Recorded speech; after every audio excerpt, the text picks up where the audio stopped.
Hello and welcome to my channel Short Stories for Children. Today's story is about a bird and a tortoise. So one day the tortoise saw the bird's nest and said, "What a shabby house you live in, dear bird. It is weak as it is made of twigs. It is not protected from the elements as it has no roof. Also, you must build it all by yourself. I'll build my nest on my own so that I don't have to depend on others.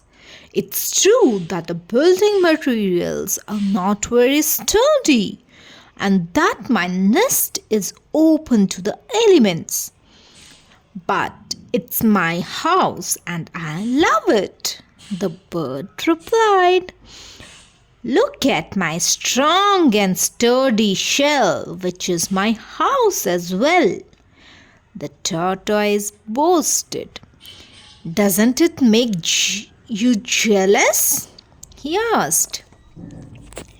"Absolutely not," the bird replied. "A crowded house is much better than a lonely mansion. There's space in my nest for family and friends, unlike your shell. So while you have a better house, I have a better home," the bird replied.